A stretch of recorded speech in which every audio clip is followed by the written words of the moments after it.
Welcome to Good Grief, the podcast where resilience meets reality. I'm your host, Dr. Christine Malone.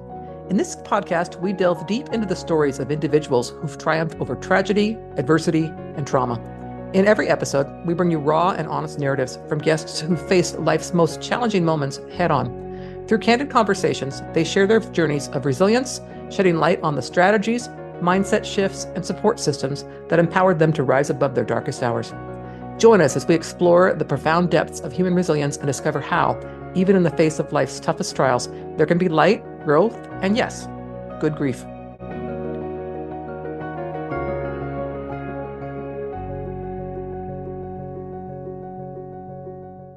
Okay, listeners, thank you so much for joining me for my episode today. My guest is a repeat guest. Susan is here, and she's going to talk to us about the loss of her parents, both having lost both of them in the last 2 years, it looks like, and both of them at an elderly age. So tell us a bit about what all that's like. What is it like to have parents live long lives? I did not have that with my parents, and then the grieving process.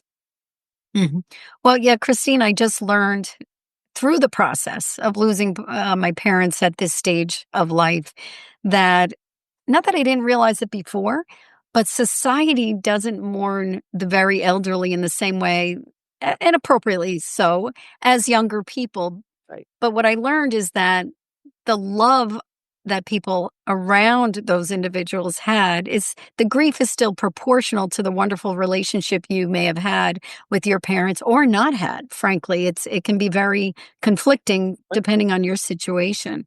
And so, one thing that came to mind, many things have come to mind over the last almost 2 years, not even about a year and a half since my mother died, is how do I word it? Let's see. That I went too long having them to talk to and get their perspective and get their advice. And so here I am at this advanced age of 60 plus. Whoa, I can't even get my parents' perspective anymore. Right. And not that it was the sole perspective that made my decisions, but we had a good relationship. And so there was a lot of bouncing off of them, and also, of course, with my husband and, people that are important to you in your life. And so you hear the expression all the time. I go to pick up the phone and to tell my parent something, and they're gone. So I'm just here to share or have people food for thought that if you're grieving your elderly parents, it's really okay. Yes, I'm grateful, beyond grateful, that I've had them for so long. So it's very much in perspective. I'm grateful that the relationships were good. I'm grateful that I turned out semi-normal. I mean, it's all good, right?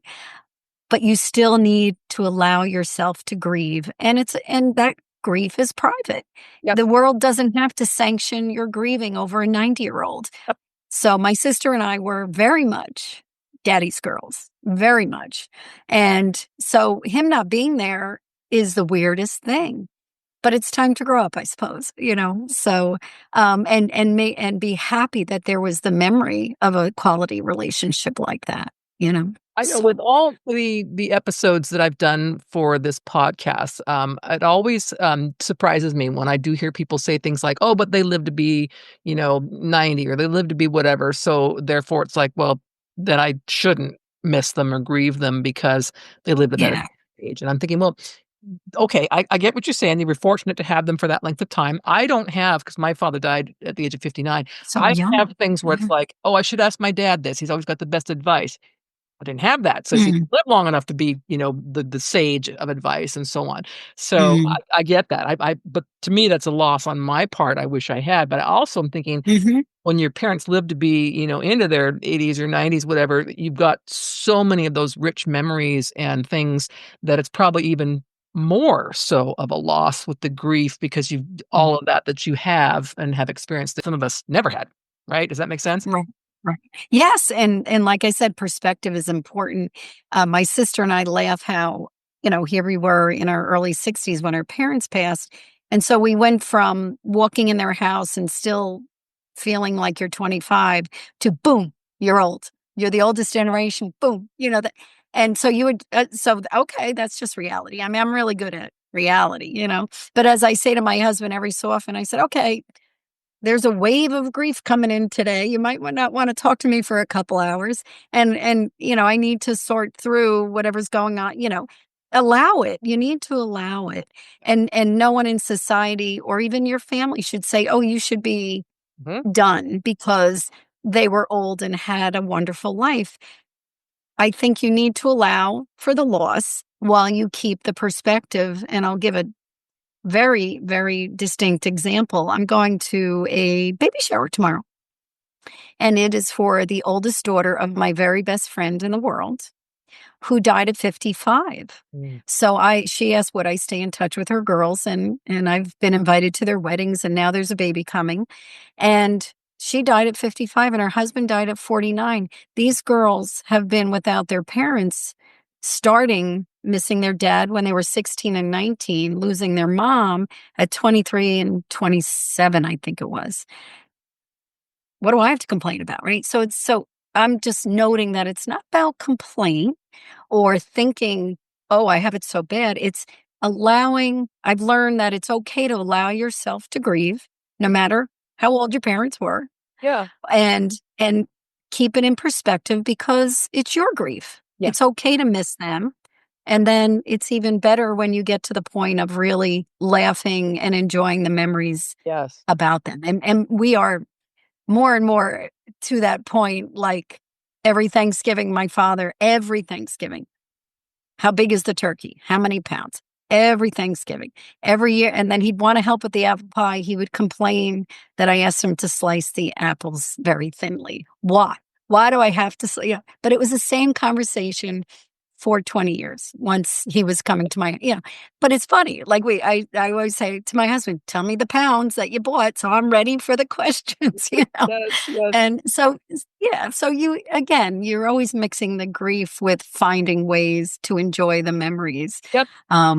One thing that comes to mind that I want to make sure I'm pointing out, which I know it's the underlying theme of what we're talking about today, is it's not a competition. That my grief is worse than your grief or whatever, or you have no. That's a very good point. Yeah, right. You have no right to grieve because your parents were 80 and 90. And that is so stupid. It's like, well, what I feel is what I feel, and what I grieve and what I miss.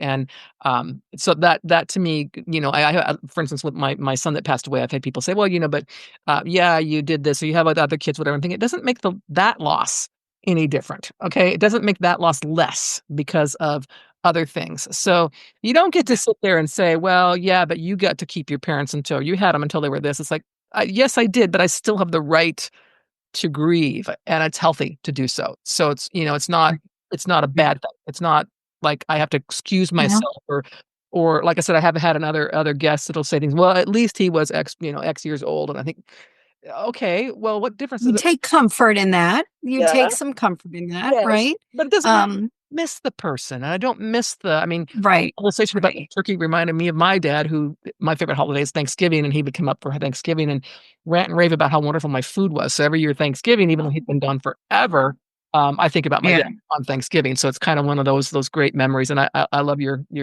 turkey pound story. So it's kind of like, I and my brother came for Thanksgiving this year, and it was with his wife, and we always call him the family PIA at times, right? So I said to my husband, I said, this was, the first Thanksgiving without my father.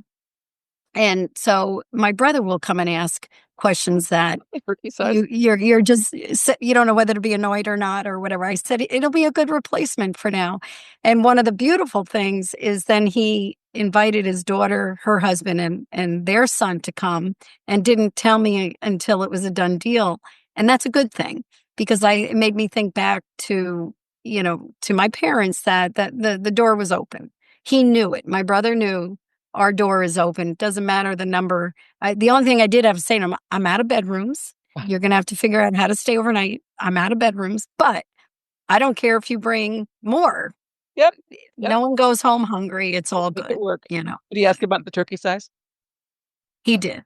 I love it. He thought he's very conscious of money and savings.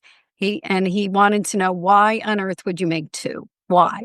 And I said, because I want everybody to have the opportunity for Come leftovers home. Yep. to bring with them. And if I only do one, that might not be the case. I do the exact same thing, and I make way more food than I could feed a town full, but I send it all home with people, and my favorite holiday, but Yeah. I absolutely love that story. Well, Susan, thank Yeah. you so much for being my guest today. It's Thank always you. a pleasure to chat with you, and thanks for Likewise. your story. I am sorry for the loss of your parents, but I am also quite that you had them for so long. Your kids had them as Yeah. grandparents. I just Oh my gosh. warms. Yes, they were grandparents times 11. How and met each one of them. How fortunate, right? So again, it's perspective combined with allowing yourself to grieve. Yep. It puts you off center. Loss, births and deaths put you off center until you find your new center. Your new Yeah. center. Yes. Well, I wish you all the best, and again, thank you so much. Likewise.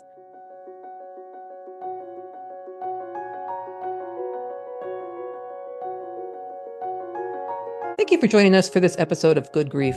We hope that the stories shared today have inspired and empowered you on your own journey of resilience.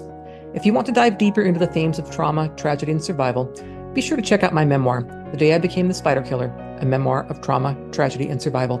In this book, I shared my own raw and honest experiences, offering insights and strategies for overcoming life's toughest challenges. You can purchase the book on Amazon, Barnes & Noble, or listen to it on Audible. Your support helps us continue to bring these powerful stories to light and spread a message of hope and resilience. Stay tuned for more incredible stories on our next episode. Until then, remember, even in the face of life's toughest trials, there can be light, growth, and good grief.